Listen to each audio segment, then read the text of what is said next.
దేవునికి స్తోత్రం. ప్రభును రక్షకుడైన యేసయ్య ఉన్నతమైన నామమును బట్టి మీ అందరికీ కూడా శుభాభివందనాలు తెలియజేస్తూ ఉన్నాను. ఈరోజు అనుదిన దేవుని వాక్య భాగాన్ని చదువుకుందాం.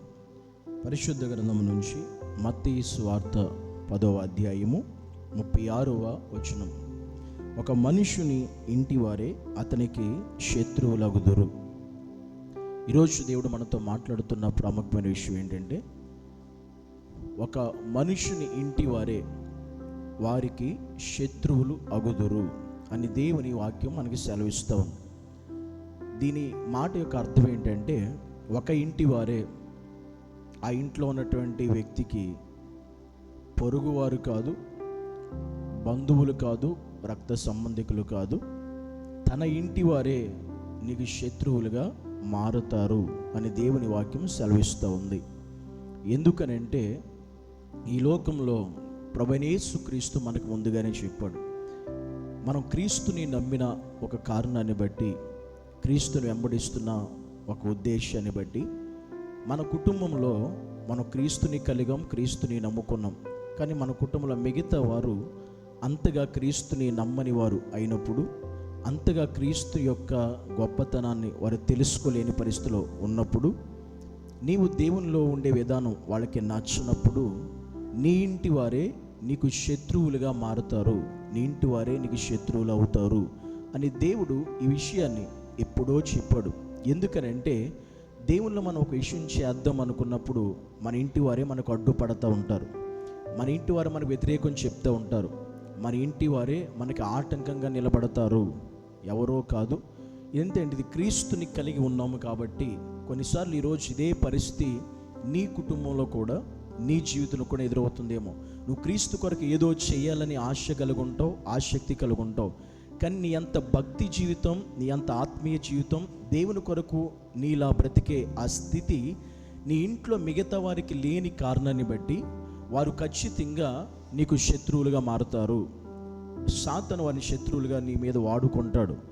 ఎందుకని? నీకున్న ఆ స్థితి వారికి లేదు గనుక, నీకున్న స్వభావం వాళ్ళకి లేదు గనుక. అందుకే నీ ఇంటి వారే నీకు శత్రువులు అవుతారు, పొరుగువారు కానే కాదు. అది మనం గుర్తుపెట్టుకోవాలి. ఈ దినాల్లో, నేటి దినాల్లో మనం దేవుని కొరకు ఎలా బ్రతకాలన్నా, దేవుని కొరకు ఎలా జీవించాలన్నా, మొదటిగా మన శత్రువులు మన ఇంటి వారే అవుతారు. ఇలాగా ఈరోజు నీ పరిస్థితి కూడా ఉందేమో. ఒక సేవకుడు అయినా, ఒక విశ్వాసి అయినా, ఒక క్రైస్తవుడు అయినా, ఈరోజు నీ యొక్క స్థితిగతి కూడా ఇలాగే ఉందేమో. నువ్వు దేవుని కొరకు కూడా చేయాలనుకున్నావు, కానీ నీ ఇంటి వారు అడ్డుపడుతున్నారు. నీ ఇంటి వారంటే అర్థం నీ తండ్రే కావచ్చు, నీ తల్లే కావచ్చు, లేదా నీ అన్నదమ్ములు కావచ్చు, నీ అక్క చెల్లు కావచ్చు, ఎవరైనా కావచ్చు. నీ ఇంటి వారే నీకు అడ్డుపడుతూ, నీకు ఆటంకంగా ఉంటూ, దేవుని పని నువ్వు చేయాలనుకున్నది చేయకుండా, దేవుని కోసం నువ్వు బ్రతకాలనుకున్న విధంగా బ్రతకనివ్వకుండా, దేవుళ్ళు నువ్వు ఉండాలనుకున్న విధానంలో ఉండనివ్వకుండా, ప్రతి దానికి ఏదో ఒక ఆటంకం, ఏదో ఒక ఇబ్బంది, ఏదో ఒక రీతిగా వారిని ఆటంకపరుస్తూ నీకే ఒక శత్రువులుగా నీ ఇంటి వారే మారిపోయే అంచె దినాలలో మనం ఈరోజు బ్రతుకుతూ ఉన్నాం, జీవిస్తూ ఉన్నాం. కనుక దేవుని సన్నిధి ఎదుట ప్రతి ఒక్కరం కూడా జ్ఞాపకం చేసుకోవాలి. ఇదే స్థితి పరిస్థితి నీకు కూడా ఉంటే జ్ఞాపకం చేసుకుని, నువ్వు దేవుని చిత్తంలో ఉన్నావు, దేవుని ఉద్దేశంలో ఉన్నావు, దేవుని వాక్యానుసారంగా జీవిస్తున్నావు అని అర్థం. ఎందుకంటే నువ్వు దేవుని అలా ఉన్నప్పుడు నీ ఇంటి వారు నీకు శత్రువులు అవుతున్నారంటే, నీ ఇంటి వారే నిన్ను పడనివ్వట్లేదంటే, గెట్టనివ్వట్లేదంటే, నీ ఇంటి వారే నీకు అడ్డుపడుతున్నారు దేవుని విషయాల్లో అంటే, దాని అర్థం ఏంటంటే నీవు ఖచ్చితంగా దేవుని చిత్తంలో ఉన్నావు, నీ కుటుంబం దేవుని చిత్తంలో ఉంది. కానీ నీకు సంబంధించిన నీ వారే నీకు అడ్డుగా ఉంటున్నారు. అది గ్రహించిన నీవు తెలుసుకోవాల్సిన ఒక ప్రాముఖ్య విషయం ఏంటంటే, నా పట్ల దేవుని ఉద్దేశం ఉంది, నా పట్ల దేవుని చిత్తం. అందుకే నా ఇంటి వారు నాకు శత్రువులుగా మారారు, నా ఇంటి వారే నాకు విరోధులుగా ఉంటున్నారు. దీని అర్థమే మనం దేవుని ఉద్దేశంలో, ప్రణాళికలో, ఆయన చిత్తంలో ఉన్నాము అని అర్థం. కనుక ఇలాంటి పరిస్థితి ఖచ్చితంగా, యథార్థంగా, నమ్మకంగా దేవుని కొరకు బ్రతకాలి అనుకునే ప్రతి ఒక్కరికి, ప్రతి ఇంట్లో, ప్రతి గృహంలో ఎదురయ్యే సమస్య ఇదే, పరిస్థితి ఇదే. దీని గురించి యేసుక్రీస్తు కొన్ని వేల సంవత్సరాల క్రితం దేవుడు ఈ మాట చెప్పేశాడు. నీ ఇంటి వారు నీకు శత్రువులుగా మారుతారు, అయినా నువ్వు దిగులు పడొద్దు, భయపడొద్దు, వెనకంజ వేయొద్దు, ధైర్యంగా ఉండి నువ్వు దేవుళ్ళ ముందు కొనసాగు. నీ ఇంటి వారి శత్రువులుగా మారినా పర్లేదు, నీ తోటి వారే నీకు శత్రువులుగా మారి నీకు ఆటంగా నిలబడుతున్నా పర్లేదు. నీవు దేవుళ్ళు ఎలా ఉండాలనుకుంటున్నావో, ఎలా బ్రతకాలనుకుంటున్నావో, ఎలా జీవించాలనుకుంటున్నావో, ఎలా నిలబడాలనుకుంటున్నావో మనం అలాగే ఉండాలి. అది దేవుని చిత్తం నీ పట్ల, అది దేవుని యొక్క ఉద్దేశం నీ పట్ల. కనుక ఆ దేవుని ఉద్దేశమే మన పట్ల నెరవేర్చబడాలంటే మన ఇంటి వారు మన శత్రువులు ఉన్నా కూడా వాటన్నిటినీ మనం పక్కన పెట్టి దేవునిలో మనం ముందుకు సాగాలి, దేవునిలో మనకు ముందుకు బ్రతకాలి. అట్టి హృదయాలు, అట్టి ధైర్యము కలిగిన ఆత్మ జీవితాన్ని, ఆత్మ సంబంధమైన స్థితిని దేవుడు మనకు దయచేయనట్లుగా మనం ప్రార్థన చేసుకోవాలి. ప్రభు, నా ఇంటి వారు నాకు శత్రులుగా మారుతున్నారని మనం బాధపడని అవసరం లేదు. ఆ విషయాన్ని దేవుడు ముందే మనకు చెప్పాడు కనుక మనం దాని గురించి వరి అవసరం లేదు, దాని గురించి ఎక్కువ చింతించిన అవసరం లేదు.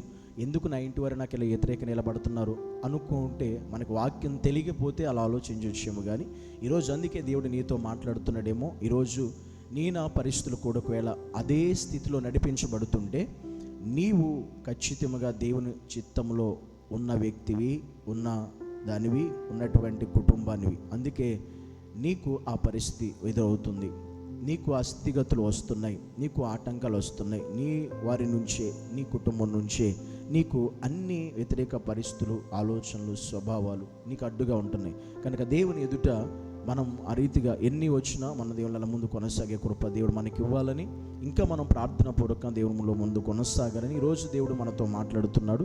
కనుక ఈరోజు నీ ఇంటి వారే నీకు శత్రువులు అవుతారు, అయినా ధైర్యంగా ఉండి దేవుని కొరకు బ్రతుకు. ప్రార్థన చేసుకుందాం.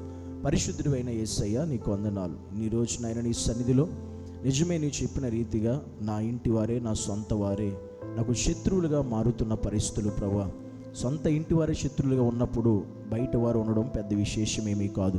కానీ నేను నీకు ఎలా ఉండాలనుకున్నాను, నీ కొరకు ఎలా బ్రతకాలనుకున్నాను, అలాగే నేను జీవించే ఆత్మీయ జీవితాన్ని ప్రభువా నీవు మాకు దయచేయండి. అలా ఎవరైతే రోజు ఎంతమంది ఈ పరిస్థితుల్లో ఉన్నారో వారందరినీ కూడా నాయన ఆ పరిస్థితులన్నిటి నుండి విడిపించి, తప్పించి నీవే ముందుకు నడిపించి వారికి సహాయం చేయమని యేసు నామములో ప్రార్థిస్తున్నాము తండ్రి. ఆమేన్.